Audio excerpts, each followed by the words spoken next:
zadnji oddaji skupaj z gosti prikazujemo poti in načine, kako otrokom še pred vstopom v šolo pomagamo pri prepoznavanju in pisanju črk, pri začetnem branju in s tem vstopanju v čudoviti svet zanimivih zgodb. Naša želja je, da se iz te naravne otrokove radovednosti in potrebe po učenju kasneje razvije navdušeni mladi bralec. Poglejmo skupaj, kako igrivo in zanimivo je lahko učenje branja in pisanja za starše in otroke. Družinska pismenost je razmeroma nov termin v naši strokovni praksi, nanaša se pa na različne dejavnosti, ki potekajo v družini in so povezane s pismenostjo.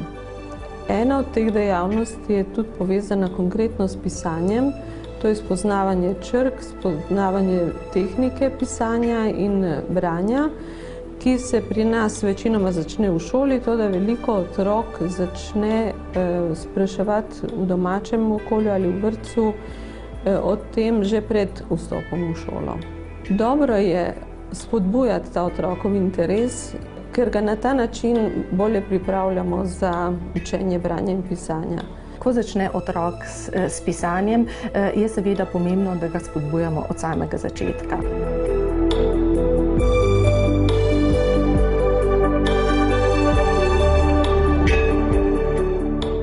Hkrati je pomembno tudi to, da oblikujemo oziroma ustvarimo okolje, ki spodbuja to pisanje. To pomeni, da otrok na eni strani opazuje lahko vas, da včasih kakšno stvar zapišete in da s tem nekaj želite sporočiti drugemu, da razume, kaj je sploh namen pisanja. Po drugi strani seveda čisto preprosto, da ima papir, da ima pisala, da lahko začne sporočanje takrat, ko začuti to potrebo. Običajno pričnejo otroci z zapisovanjem svojega imena in ponavadi to ime ni zapisano niti pravilno. Včasih so črke narobe obrnjene, včasih izpušča in zelo pogosto in praviloma izpuščajo posamezne črke in glasove. Ni potrebno, da ga popravljate, kajti to je njegov podpis. Takrat, če ste recimo 3 leta, zmore toliko tistih sposobnosti, da bi otrok lahko že pri 3 letih ali pri 4 letih popolnoma pravilno zapisal svoje ime, otrok še nima razvitih in tudi ni potrebno, da ga urimo v tem pravilnem pisanju. Če vam kot staršem veliko pomeni, da otrok pravilno zapiše svoje ime, potem mu lahko pokažete, kakšen je pravilen zapis, ampak ta otrok ga bo razumel kot sliko. In če bo večkrat šel z vami skozi to sliko, jo opazoval, jo tudi zapisoval, potem bo tudi zapis recimo njegovega imena lahko pravilen, ampak ni pravilen zapis še zdaleč ni najpomembnejši v tem obdobju. En otrok bo pokazal zanimanje za to, da bi neko sled pustil na papirju že zelo zgodaj in bo njegovo risanje zelo kmalu prešlo posnemanje teh znakov, črk, ki jih vidi okrog sebe, pri drugem tega zanimanja ne bo in nič hudega. Tudi če bo otrok začel s pisanjem pri 6-7 letih, bo to popolnoma v redu. Otrok opazuje in če bo videl, da njegovi starši velikokrat vzamejo v roke, da nekaj pišejo, da s tem pisanjem torej nekaj drugemu sporočajo, potem bo spoznal funkcijo in namen tega. In skozi to se v bistvu potem porodi želja, tudi jaz bi rad nekaj sporočil, zato ti bom zapisal in zato ti bom napisal. Zato vzame svinčnik v roke in zapiše in začne zapisovati prve besede.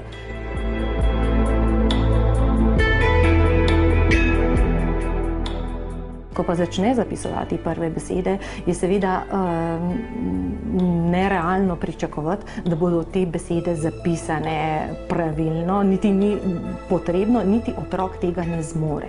Tako kot mu ne narekujemo, hišica se nariše tako in človek se nariše tako, mu tudi ne narekujemo, črka se napiše tako in tako. Zelo, zelo dolgo je mogoče otroka pustiti, da piše po svoje, ne v vrstice, ne od črte do črte.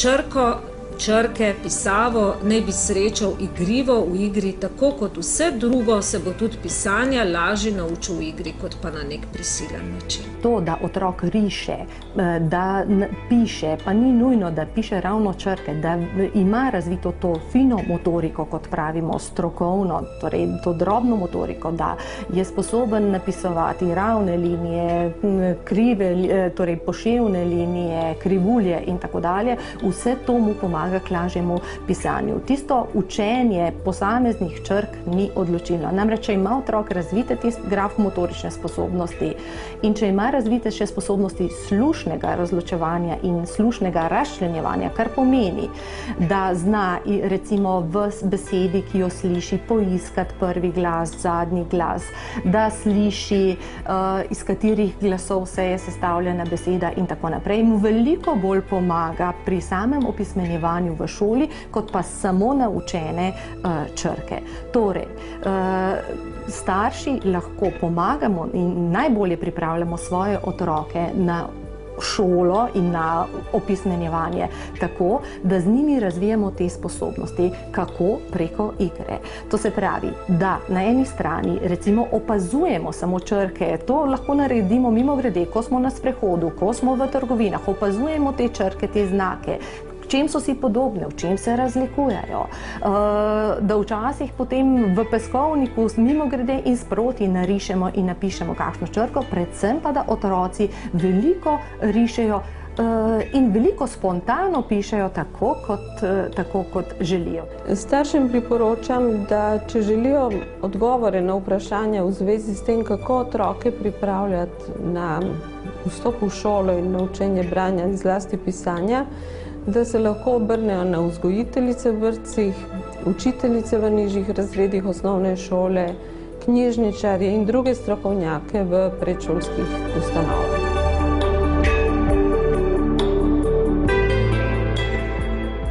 Otroci prihajajo s svojimi starši v knjižnico, se srečujejo s knjigo, se srečujejo seveda tudi z branjem, se srečujejo s pisano besedo. Ko listajo po knjigah, ugotovijo, da so v knjigah črke, da so te črke sestavljajo besede, pomene, stavke. In ko odnesejo te knjige domov in ko jih doma prebirajo, jim to zagotovo pomaga pri njihovem skupnem branju, pri njihovem doživljanju literature. Sigurno pa vpliva tudi kasneje na pisanje, na opismenjevanje. Skratka, to je tisto prvo srečevanje s knjigo, ki kasneje lahko prinese in obrodi lepe sadove.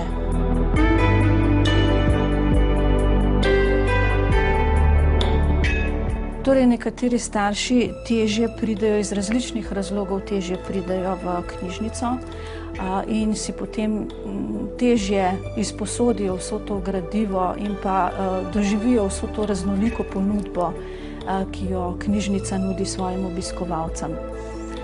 Mi bi jih radi v knjižnici nagovorili, da naj vendarle premagajo ta strah, da naj vstopijo v knjižnico, kajti vstopili bojo v en tak prijeten prostor, prostor s knjigami, ker se dogajajo različne zelo prijetne stvari za otroke in pa za starše.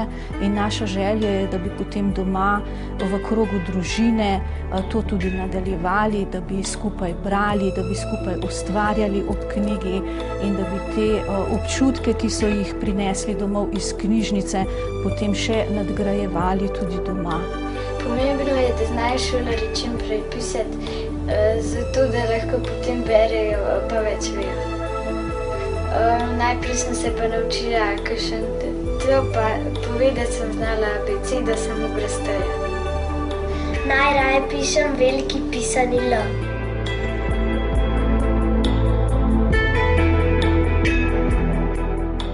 Ta zvezek me zato, da noter pišem, ko vadam črke, pa ko vadam stavke za šolo.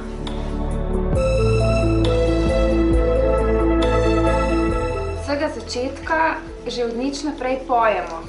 Iz tega se je potem razvilo to, da smo risali. Črke smo izrezovali, smo jih sestavljali. Najbolj nas pa zadnje čase veseli, da črke vlivamo iz mavca in jih potem barvamo, sestavljamo besede, največkrat imena za kakšne rojstne dneve, zavijemo darilo in napišemo s temi črkami ime slavljenca. Tako, to počnemo.